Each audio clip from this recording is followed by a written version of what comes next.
இன்னைக்கு வீடியோல நம்ம என்ன பார்க்க போறோம்னா 5 லிட்டர்ஸ் அளவுல ரோஸ் மில்க் எப்படி ப்ரிப்பேர் பண்றதுங்கறத பத்தி தான் நம்ம பார்க்க போறோம். இது நமக்கு வந்த ஒரு ரிட்டர்ன் கிஃப்ட் ஆர்டர். அவங்களுக்காக ப்ரிப்பேர் பண்றோம். அதையே உங்களுக்கு வீடியோவா சொல்லிடலாம் தான் இந்த வீடியோ. அதுக்கு வந்து 1.5 லிட்டர் அளவுல நீங்க ஃபுல் கிரீம் மில்க் எடுத்துக்கங்க. 3 லிட்டர் தண்ணி ஊத்துனீங்கன்னா மொத்தமா உங்களுக்கு 5 லிட்டர்ஸ் ஆஃப் ரோஸ் மில்க் கிடைக்கும். தண்ணி ஊத்தி தான் நீங்க காய்ச்சணும் பாலை. எந்த ஃபுல் கிரீம் மில்க்னாலும் நீங்க எடுத்துக்கங்க. ஆவின், ஆரோக்கியா இல்ல உங்களுக்கு பக்கத்துல வேற என்ன பிராண்ட் கிடைக்குதோ அந்த பிராண்ட் கூட நீங்க வாங்கிக்கலாம். இதுதான் ஸ்பெசிஃபிக்கா யூஸ் பண்ணணும்னு கிடையாது. உங்களுக்கு எது பக்கத்துல அதே மாதிரி பிரைசிங்கும் உங்களுக்கு எது பெட்டரா இருக்கோ அதை பார்த்து வாங்கிக்கோங்க. இதை நல்லா நம்ம காய்ச்சிக்கணும். காய்ச்சிட்டு தான் நீங்க யூஸ் பண்ணணும். நிறைய பேர் வந்து அப்படியே பச்சையாவே பால் யூஸ் பண்றாங்க. பேக்கெட் பால் வந்து என்னதான் பாஸ்டரைசேஷன் பண்ணி வந்தாலும் ஒரு சிலருக்கு வந்து நீங்க அந்த பாலை வந்து பச்சையா வந்து கொடுக்கும்போது ஒத்துக்காது. அப்போ சம்டைம்ஸ் அவங்களுக்கு வந்து டிசென்ட்ரி ஆகுறதுக்கும் வாய்ப்புகள் இருக்கு. அதனால நீங்க எப்ப ரோஸ் மில்க் பண்ணாலும் பாலை காய்ச்சிட்டு நீங்க ப்ரிப்பேர் பண்ணிக்கங்க. அதுதான் உங்களுக்கு பெஸ்ட். இப்போ இந்த பாலை வந்து நல்லா காய்ச்சிட்டு நம்ம வந்து ஆற வச்சிடணும். கம்ப்ளீட்டா கூல் டவுன் பண்ணிடணும். கூல் டவுன் பண்ணக்கு அப்புறம் தான் அடுத்த ப்ராசஸ் எல்லாமே நம்ம ஸ்டார்ட் பண்ணணும். அதுக்கு நடுவில் வந்து நம்ம சுகரை வந்து மெஷர் பண்ணி வச்சுக்க போறோம். என்னோட கஸ்டமர் வந்து எனக்கு கொஞ்சம் ஸ்வீட்னஸ் ஜாஸ்தியா வேணும் அப்படின்னு கேட்டனால 5 லிட்டருக்கு 1 லிட்டருக்கு நம்ம 200 கிராம் அளவு சர்க்கரை வந்து எல்லா ஜூஸ்க்கும் நம்ம போடுவோம். இல்ல 1 kg ஆஃப் சுகர் வந்து நான் ஆட் பண்ணியிருக்கேன். இது ஸ்வீட்னஸ் வந்து அவங்க எங்களுக்கு அதிகமா வேணும் அப்படின்னு கேட்ட ஒரே ரீசனுக்காக. உங்களுக்கு ஸ்வீட்னஸ் வந்து அளவா இருந்தா போதும் அப்படின்னா நீங்க 900 to 950 கிராம்ஸ் ஆட் பண்ணிக்கோங்க. அதுவே உங்களுக்கு கரெக்டான ஸ்வீட்னஸா இருக்கும். 1 kg அளவு நீங்க ஆட் பண்ணீங்கன்னா உங்களுக்கு நல்ல ஸ்வீட்டா இருக்கும். அதாவது அதிகமா இந்த ஸ்வீட் சாப்பிடணும்னு நினைக்கிறவங்களுக்கு வந்து அந்த 1 kg சுகர் ஆட் பண்ணீங்கன்னா கரெக்டா இருக்கும். இது வந்து நீங்க இப்படி ப்ரிப்பேர் பண்ணி கொடுக்கும்போது அந்த கஸ்டமர் கிட்ட கேளுங்க, உங்களுக்கு எந்த மாதிரி ஸ்வீட்னஸ் வேணும் அப்படிங்கறத பேஸ் பண்ணி கேளுங்க. இப்ப நீங்க சேல் பண்ண போறீங்கன்னா மேக்ஸிமம் ஒரு மீடியமான ஸ்வீட்னஸ்லயே சேல் பண்ணுங்க. இதே நீங்க ரிட்டர்ன் கிஃப்ட்டுக்காக கொடுக்க போறீங்க அப்படின்னா கஸ்டமரோட ப்ரிஃபரன்ஸை நீங்க கேட்டுக்கங்க. உங்களுக்கு என்ன மாதிரி ஸ்வீட்னஸ் வேணும், அதிகமான ஸ்வீட்னஸ் வேணுமா இல்ல மீடியமான ஸ்வீட்னஸ் வேணுமா அப்படிங்கறத கேட்டுட்டு அதுக்கப்புறம் நீங்க ப்ரிப்பேர் பண்ணி கொடுங்க. இப்போ 1 kg ஆஃப் சுகரை வந்து நம்ம மெஷர் பண்ணி எடுத்துக்கிட்டோம். பால் வந்து நல்லா காஞ்சிருச்சு. காய்ச்சி நம்ம ஃபுல்லாக கூல் டவுன் பண்ணிட்டோம்.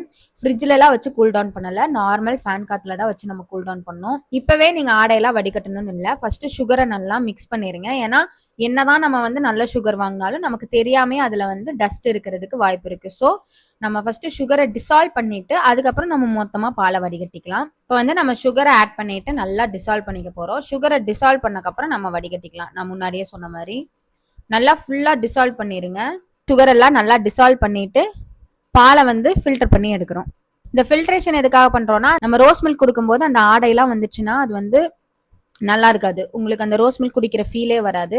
அதுக்காகவும் அதே மாதிரி சுகர்ல ஏதாவது டஸ்ட் இருந்தாலும் அப்ப நம்ம டிசால்வ் பண்ணிட்டு ஃபில்டர் பண்ணும்போது உங்களுக்கு அது எல்லாமே. அடுத்து வந்து நம்ம ரோஸ் மில்க் எசன்ஸ் ஆட் பண்ண போறோம். 5 லிட்டருக்கு நீங்க கரெக்டா 4.5ல இருந்து 5 ml அளவு நீங்க ஆட் பண்ணீங்கனாலே போதுமானது. அதுக்கு மேல நீங்க ஆட் பண்ண வேண்டாம். அதுவே உங்களுக்கு கரெக்டா இருக்கும். அதுக்கு மேல ஆட் பண்ணீங்கன்னா ரொம்ப ஓவரா அந்த ரோஸ் மில்க் ஸ்மெல் அடிக்க ஆரம்பிச்சிடும். 5 ml காட்டிலும் நீங்க 4.5 ml ஆட் பண்ணீங்கனாலே உங்களுக்கு போதுமானதாவே இருக்கும். இப்போ இதை நல்லா மிக்ஸ் பண்ணிட்டு நாளைக்கு மார்னிங் 11 o'clock அவங்க கையில ரீச் ஆகிற மாதிரி தான் நம்ம கஸ்டமர் நம்மகிட்ட கேட்டிருந்தாங்க.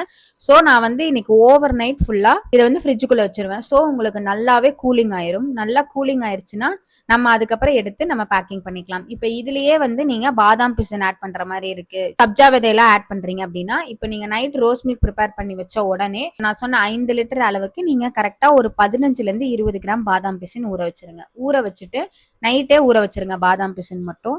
நல்லா அது காலையில பாத்தீங்கன்னா உங்களுக்கு ஊறி வந்துடும். அப்ப எனக்கு 11 o'clock கேட்டிருக்காங்கிற பட்சத்துல நான் வந்து ஒரு 8 o'clock எடுத்து இதை பேக்கிங் பண்ண ஆரம்பிச்சேன்னா எனக்கு கரெக்டா இருக்கும். கஸ்டமர் வந்து 100 ml பாட்டில் தான் கேட்டிருந்தாங்க. ஒரு 50 பீசஸ் வர மாதிரி எனக்கு 100 ml பாட்டில்ல போட்டு கொடுத்துருங்கன்னு கேட்டிருந்தாங்க. அப்போ இந்த 5 லிட்டர் பாத்தீங்கன்னா எனக்கு கரெக்டா 100 mlக்கு 50 பாட்டில்ஸ் வரும். பாட்டில்ல ஃபில் பண்ணி கொடுத்துருவோம். அந்த ஃபில் பண்ற டைமிங்ல நீங்க பாதாம் பிசினை ஆட் பண்ணிருங்க. அதே மாதிரி மார்னிங் வந்து ஒரு 10 minutes நீங்க சப்ஜா விதையை ஊற வச்சீங்கனாலே அது நல்லா ஊறி வந்துடும். இந்த அளவுக்கு வந்து நீங்க எவ்வளவு சப்ஜா விதை ஊற வைக்கணும்னா 15 கிராம் ஊற வைங்க. அதுவே போதும். ரொம்ப அதிகமான சப்ஜா சீட்ஸும் நம்ம போடக்கூடாது. 10 minutes மார்னிங் நீங்க ஊற வச்சிட்டீங்க அப்படின்னா உங்களுக்கு சப்ஜா சீட்ஸ் வந்து நல்லாவே ஊறி வந்துடும். இப்போ அதையும் பாதாம் பிசினையும் நீங்க பேக் பண்றதுக்கு முன்னாடி ரோஸ் மில்க்ல எடுத்து ஆட் பண்ணிட்டு நல்லா ஒரு மிக்ஸ் கொடுத்துட்டு ஒவ்வொரு வாட்டியும் நீங்க ஒவ்வொரு பாட்டில்ல ஃபில் பண்ணும்போது நல்லா மிக்ஸ் பண்ணி ஆட் பண்ணுங்க. அப்பதான் எல்லா பாட்டில்லையும் ஈக்குவல் குவான்டிட்டி பாதாம் பிசினும் சப்ஜா சீட்ஸும் இருக்கும். இப்போ எனக்கு வந்து கஸ்டமர் வந்து மார்னிங் 11 o'clock வேணுங்கிற மாதிரி கேட்டிருக்காங்க. ஸோ நான் ஒரு 8 o'clock பேக் பண்ணிட்டு அவங்களுக்கு கொண்டு போய் நான் கொடுத்துருவேன். அந்த சில்னஸ் வந்து உங்களுக்கு நல்லாவே மெயின்டைன் ஆகும். என்னோட கஸ்டமர் கேட்டிருக்க இடத்துல வந்து பாத்தீங்கன்னா ஃபுல் அண்ட் ஃபுல் ஏசி இருக்கு. அது கூலிங் பாக்ஸ் உங்களுக்கு வேணுமான்னு கேட்டேன் என்னோட கஸ்டமருக்கு. அவங்க அரேஞ்ச் பண்ணி இருக்கிற பிளேஸ்ல வந்து ஏசி இருக்கனால கூலிங் பாக்ஸ் வேண்டாம் அப்படின்னு சொல்லிட்டாங்க. இதுவே நீங்களும் வந்து கேளுங்க உங்க கஸ்டமர் கிட்ட, இந்த மாதிரி கூலிங் பாக்ஸ் வேணுமா அப்படின்னு கேட்டுட்டு நீங்களே ஒரு கூலிங் பாக்ஸ் ரெடி பண்ணி கொடுத்துருங்க. அந்த தெர்மோகோல் பாக்ஸ் இருக்கு இல்லைங்களா, அந்த தெர்மோகோல்ல நல்லா ஐஸ்லாம் போட்டு இந்த பாட்டில்ஸ் எல்லாத்தையுமே உள்ள வச்சு பேக் பண்ணி அப்படியே கூட நீங்க உங்க கஸ்டமர்ஸ்க்கு கொடுத்துக்கலாம். ரிட்டர்ன் கிஃப்ட்ங்கிறத பொறுத்த மட்டும் நம்ம வந்து ஒரு சின்ன சின்ன கீ செயின்ஸ் இந்த மாதிரி கொடுக்கறதுன்னு மட்டும் கிடையாது. நீங்க என்ன பிசினஸ் பண்றீங்களோ அதையவே நீங்க ரிட்டர்ன் கிஃப்டா எப்படி கொடுக்கலாம் அப்படிங்கறத யோசிச்சீங்க அப்படின்னா உங்க பிசினஸை ப்ரொமோட் பண்றதுக்கு அதுவும் ஒரு மார்க்கெட்டிங் மாதிரி அமையும்.